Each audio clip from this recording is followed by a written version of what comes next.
Upaya seorang anggota kelompok kriminal bersenjata organisasi Papua Merdeka mengelabui aparat TNI di Kota Timika, Kabupaten Mimika, Provinsi Papua Tengah berujung sia-sia.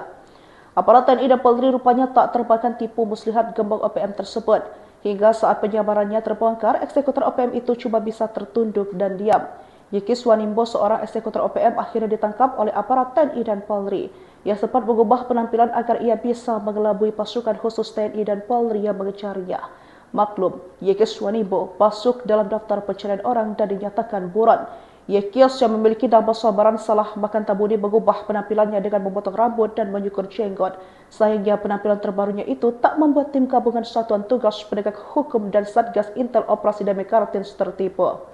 Pria yang masuk dalam DPO KKB Provinsi Papua Tengah ini berhasil ditangkap di Kota Timika, Kabupaten Mimika pada Selasa 10 Juni 2025. Dia diduga kuat terlibat dalam serangan aksi kejahatan di antaranya dalam kasus atau aksi pembakaran kamp PT Unggul di Kampung Bundidok, Kabupaten Puncak, Provinsi Papua Tengah pada 2021 silam.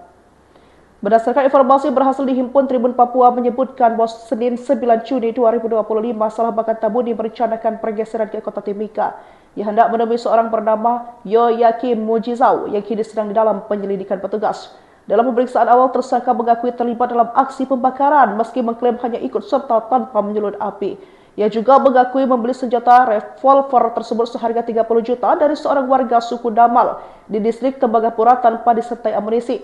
Kasatgas Humas Ops Damai Kartens Kombes Pol Yusuf Sutejo menyampaikan bahwa Polri bekerja di bawah payung hukum dan undang-undang yang berlaku. Dalam setiap penegakan hukum, pendekatan persuasif selalu diutamakan. Kali ini Yekis ditangkap tanpa perlawanan dan hanya bisa tertunduk. Saat ini Satgas Operasi Damai Kartens masih mendalami keterlibatan tersangka dalam jaringan distribusi senjata dan pendanaan KKB lainnya.